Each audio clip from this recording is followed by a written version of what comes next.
बीमारों सालों को, देश के गद्दारों को जाने तक तो हम शांति से जा रहे हैं, लेकिन उसके बाद हम आपकी भी नहीं सुनेंगे अगर रास्ते खाली नहीं हुए तो। बिल्कुल ठीक है।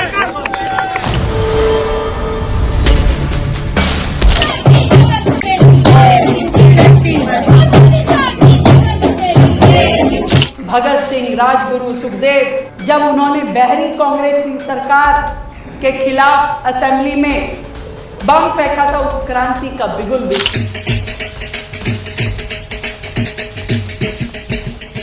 வணக்கம்.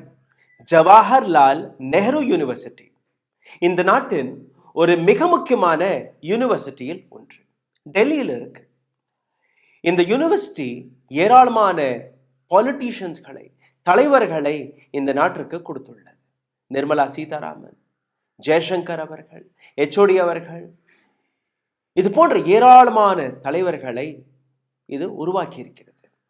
JNUவை பொறுத்தவரையில் ஏராளமான விஷயங்களை மிக வெளிப்படைத்தன்மையுடன் அங்கு இருக்கக்கூடிய மாணவர்கள் சுதந்திரமாக ஒவ்வொரு விஷயத்திற்கான ப்ரொடெஸ்ட் செய்வது, தன்னுடைய குரலை எழுப்புவது, தன்னுடைய விஷயங்களை எடுத்து வைப்பது போன்ற ஏராளமான விஷயங்களை தொடர்ந்து பார்த்து வருகிறார்கள். JNU கேம்பஸிற்குள் பெரியார் ஸ்கொயரும் இருக்கிறது. இதே JNU கேம்பஸில் மகாத்மா காந்தியோட ஸ்கொயரும் இருக்கிறது. ABVP அமைப்பும் இருக்கிறது, NSUI அமைப்பும் இருக்கிறது. அப்போ ஒரு பொலிட்டிக்கலி சுதந்திரம் கிடைக்கக்கூடிய ஒரு யூனிவர்சிட்டி இந்த யூனிவர்சிட்டி. இப்போ சமீபத்தில் ஒரு வித்தியாசமான விஷயம் இங்கே நடந்திருக்கிறது. அதாவது எந்த JNU கேம்பஸிலிருந்து வெளிவரக்கூடிய குரல் ஒரு சுதந்திரமான குரலாக இருக்குமோ, அதே JNU யூனிவர்சிட்டி தன்னுடைய மாணவர்கள் மீது ஒரு FIR போட்டிருக்கிறார்கள். நடந்தது என்ன? கடந்த 5 ஆண்டுகளாக, இன்னும் சொல்ல போனால் 5.5 ஆண்டுகளாக இதே JNU கேம்பஸ்ல இருந்து வெளிவந்த உமர் காலித் மற்றும் ஷர்ஜல் இமாம் இவர்கள் டெல்லி சிறையில் இருக்கிறார்கள். டெல்லி கலவரத்திற்கு மிக முக்கியமாக இந்த 2 நபர்கள் தான் முக்கிய குற்றவாளி என்று டெல்லி போலீஸ் அவர்களை சிறையில் அடைத்திருக்கிறது. இப்போ சமீபத்தில் அவர்களுக்கு கிடைக்கக்கூடிய அந்த பெயில் அப்ளிகேஷனை கேன்சல் செய்து இன்னும் அடுத்த 1 வருஷம் வரை இவர்கள் பெயிலுக்கு அப்ளிகேஷனை போடக்கூடாது என்கிற ஒரு உத்தரவும் வெளிவந்தது. இதை கண்டித்து JNU கேம்பஸிற்குள்ள ஒரு போராட்டம் நடந்தது. ஒரு அமைதியான போராட்டம் தான். அமைதியான போராட்டத்தில் இங்கே பார்த்தீர்கள், அந்த கோஷம் எல்லாம் வெளியிடுவார்கள். இதே போன்ற ஒரு கோஷம் அங்கே இருக்கக்கூடிய ஒரு சில மாணவர்கள், நரேந்திர மோடி और अमित शाह तेरी कबर खोदेगी, மோடி ஷா तेरी कबर खोदेगी. மோடி மற்றும் ஷா உங்களுக்கான குழியை நாங்க தோண்ட போகிறோம், மரணக்குழியை தோண்ட போகிறோம். நீங்க அந்த வீடியோவை பாருங்கள்.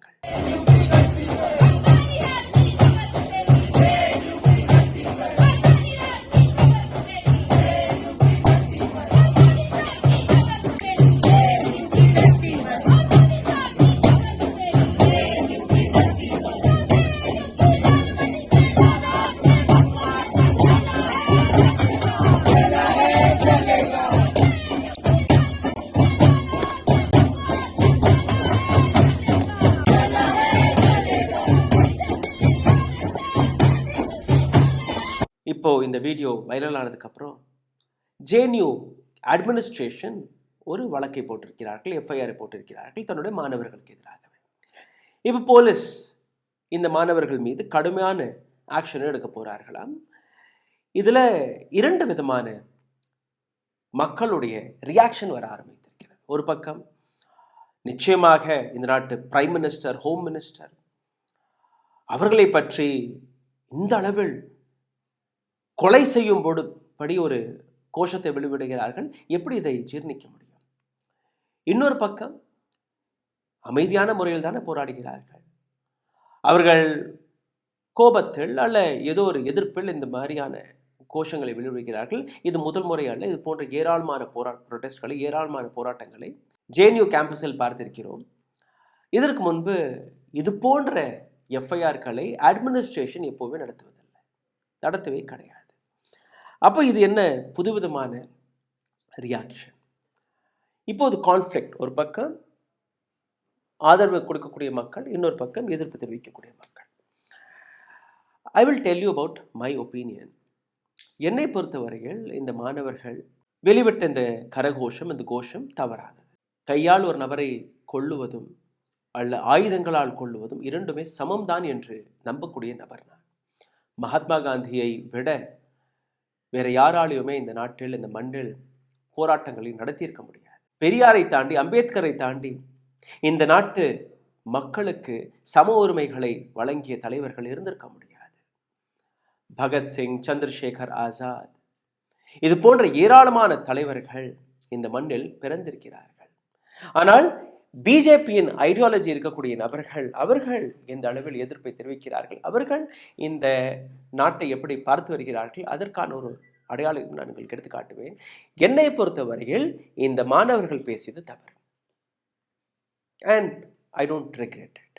But at the same time, நீங்க எஃப்ஐஆரை போட்டதனால் அந்த மாணவர்களை திருத்த பார்க்கிறீர்களா, அல்ல இந்த மாணவர்களை குண்டர்களாக, ரெவடியாக மாற்ற பார்க்கிறீர்களா? ஒரு அட்மினிஸ்ட்ரேஷனோட வேலை என்ன? ஒரு போராட்டத்தை எப்படி நடத்தலாம், எது உங்களுடைய கான்ஸ்டியூஷன் அதிகாரம், எது உங்களுடைய கான்ஸ்டியூஷன் அதிகாரம் கிடையாது, எதை நீங்க எல்லை மீறி போறீர்கள், இது போன்ற விஷயங்கள். இப்போ இவர்கள் மீது ஒரு வழக்கு.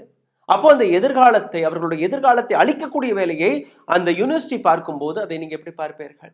இந்த வீடியோவில் உங்களை கூட்டிச் செல்வதற்கு முன்பு ஒரு சிறிய கோரிக்கை. எங்களுடைய சேனலை மிகப்பெரிய அளவில் முடக்கக்கூடிய வேலையை பார்த்து வருகிறார்கள்.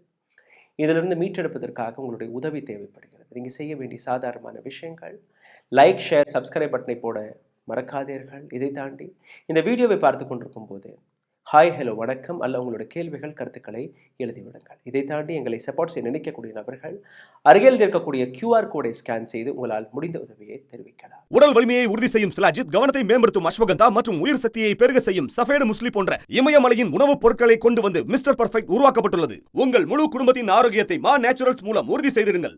100% இயற்கையான மூலிகை பொருட்கள் மூலம் உருவாக்கப்பட்ட மிஸ்டர் பர்ஃபெக்ட் மற்றும் மிஸ் பர்ஃபெக்ட் தலைமுறையாக குடும்பங்களின் உடல் வலிமை, மன வலிமை மற்றும் மகிழ்ச்சியை பெருக செய்கிறது. உங்கள் மகிழ்ச்சியான பயணத்தை துவங்க www.mannaturals.com என்ற இணையதளத்தை பார்வையிடவும் அல்லது வாட்ஸ்அப் எண்ணிலும் தொடர்பு கொள்ளலாம்.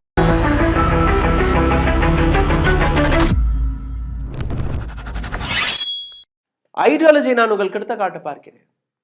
டெல்லியின் சீஃப் மினிஸ்டர் ரேகா குப்தா அசம்பிளியிலிருந்து அவர் கொடுத்த ஒரு ஸ்டேட்மெண்ட் நேற்றிலிருந்து பரவலாக பேசப்படுகிறது. சுக்தேவ், ராஜ்குரு, பகத்சிங் வெள்ளையர்கள் காலகட்டத்தில் பார்லிமெண்டில் போய் அந்த போலி குண்டை போட்டார்கள்.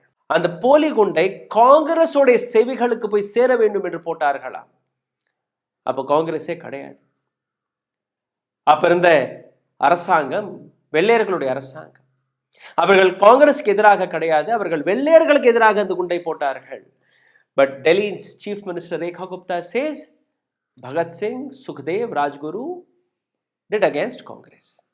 This is what the ideological difference is. Delhi ने भगत सिंह, राजगुरु, सुखदेव, जब उन्होंने बहरी कांग्रेस की सरकार के खिलाफ असेंबली में बम फेंका था, उस क्रांति का बिगुल भी सुना है. ஒரு மாணவர்கள் ஒரு யூனிவர்சிட்டியில் படிச்சு தன்னுடைய கேள்விகளை, தன்னுடைய கோபத்தை வெளிக்காட்டக்கூடிய ஒரு முறை அது. போராடுவது ஒரு முறை அது. அந்த போராடும் போது அவர்கள் தவறு செய்தால், தவறான வார்த்தைகளை பயன்படுத்தும் போது அட்மினிஸ்ட்ரேஷன் அதை தட்டி கேட்க வேண்டும். அட்மினிஸ்ட்ரேஷன் அவர்களுக்கு அவர்களுடைய எல்லையை எடுத்து காட்ட வேண்டும். ஒழிய இது போன்ற எஃப்ஐஆரை போட்டு அவர்களுடைய எதிர்காலத்தை அழித்து எந்த மாணவரையுமே உங்களால் திருத்த முடியாது. இந்த ஒட்டுமொத்த விஷயத்தில் இன்னொரு ஆங்கிளை நீங்க பார்க்க வேண்டும். எந்த விதமான ஐடியாலஜிக்கல் முறையை இவர்கள் பயன்படுத்துகிறார்கள் என்று இந்த வீடியோவை பாருங்கள்.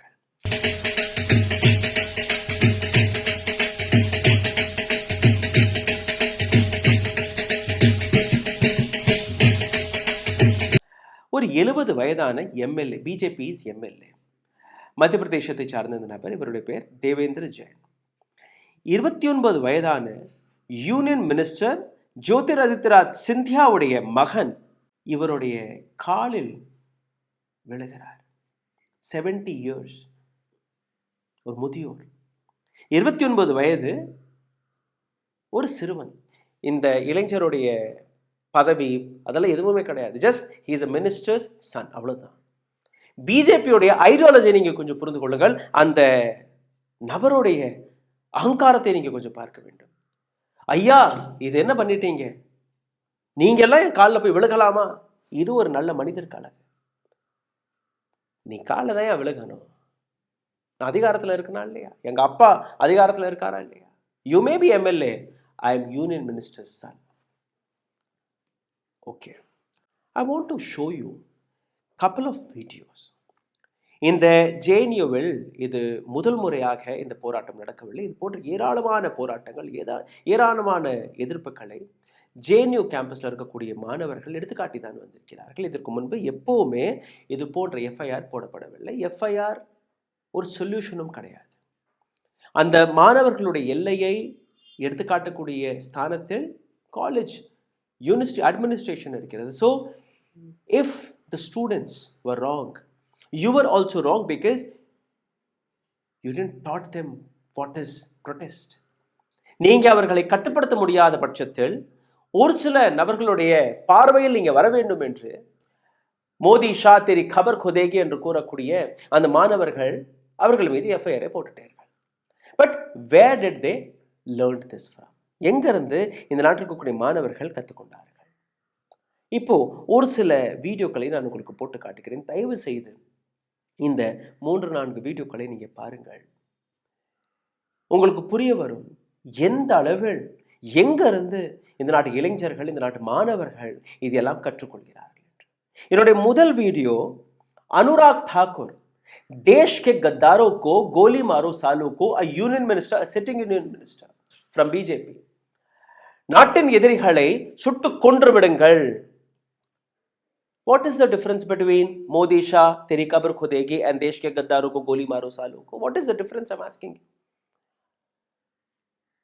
இங்கே ஒரு நபர் ஆயுதத்தை எடுத்து இந்த நாட்டு மைனாரிட்டிகளை சுட்டி கொள்ள சொல்லி கோஷம் வெளியிட்டு கொண்டிருக்கிறான். பின்னாடி கூட்டம் அப்படியே கரகோஷமாக மாறுகிறது. இந்த நபருக்கு நீங்க யூனியன் மினிஸ்ட்ரி பதவியை கொடுத்து அழகு பார்த்து வருகிறீர்கள். அந்த மாணவர்கள் மீது எஃப்ஐஆர். வீடியோவை பாருங்கள். गद्दारों को गोली मारो सालों को, देश के गद्दारों को पीछे तक आवाज आनी चाहिए, गिरिराज जी को सुनाई दे। देश के गद्दारों को, देश के गद्दारों को, देश के गद्दारों को. சிஏஏ போராட்டத்தின் போது கபில் மிஸ்ரா என்கிற இந்த இன்னொரு நபர் பக்கத்துல டிசிபி லெவல் போலீஸ் ஆபீசர், உயர் அதிகாரி, ஐபிஎஸ் ஆபீசர் நிற்கிறார். அடுத்த அரை மணி நேரத்தில் இந்த இடத்தை நீங்க காலி செய்து போகவில்லை என்றால் சிஏஏ போராட்டத்திற்கு மைனாரிட்டிகள் அங்கு போராடி வருகிறார்கள். ஷாஹீன் பாகை நீங்க அடுத்த 30 நிமிடத்திற்குள் காலி செய்யவில்லை என்றால் நடப்பது வேறு. அடுத்த அரை மணி நேரத்தில் டெல்லியில ஒரு மிகப்பெரிய கலவரம். அந்த கலவரத்தை ஒட்டிதான் உமர் காலித், ஷர்ஜி இமாம் இது போன்ற நபர்கள் இன்னைக்கு சிறையில் இருக்கிறார்கள். யார் இந்த கலவரத்தை தூண்டினாரோ வீடியோ ரெக்கார்டர் இருக்கு. இவருக்கு கிளீன் சிட் கொடுத்தது Delhi police and Delhi high court. இன்னைக்கு இந்த நபர் எங்க இருக்கிறார்? டெல்லி அரசாங்கத்தில் லா மினிஸ்டர். இந்த நபர் இன்னைக்கு டெல்லியில் இருக்கக்கூடிய லா அண்ட் ஆர்டரை காப்பாற்றக்கூடிய வேலையை இவருக்கு கொடுத்திருக்கிறார்கள். Just imagine and see the video once again. Trump के जाने तक तो हम शांति से जा रहे हैं, लेकिन उसके बाद हम आपकी भी नहीं सुनेंगे अगर रास्ते खाली नहीं हुए तो। बिल्कुल ठीक है। आज जब तक रास्ता खाली करवा रहे हैं, ट्रंप के जाने तक आप जाफराबाद और चांदबाग खाली करवा लीजिए, ऐसी आपसे विनती कर रहे हैं। उसके बाद हमें रोड पे आना पड़ेगा, ठीक है। Now tell me, இந்த மாணவர்கள் எங்க இருந்து கற்றுக்கொள்கிறார்கள்? இன்னொரு வீடியோவை காட்டுகிறேன். ஹைதராபாத் பிஜேபியின் லீடரான மாதவி லதா, இந்த பெண்மணி தன்னுடைய பிரச்சாரத்தின் போது அங்க எதிரில் ஒரு மசூதி இருந்திருக்கு. அந்த மசூதியை பார்த்து இந்த பெண்மணி அப்படியே வில்லம்பு எடுத்து அந்த மசூதியை தாக்குறாராம். Look at the ideology, what you have done to this nation. கையில் ஆயுதம் இருக்கு. அந்த ஆயுதத்தை வைத்து ஒரு மைனாரிட்டி வழிநடத்தி வரக்கூடிய அந்த மசூதியை அழிச்சு விடுவேன் என்று மிரட்டுகிறார். அந்த பெண் மீது எந்த விதமான வழக்கும் கிடையாது. கபில் மிஸ்ரா மீது எந்த விதமான வழக்கும் கிடையாது. Look at the video.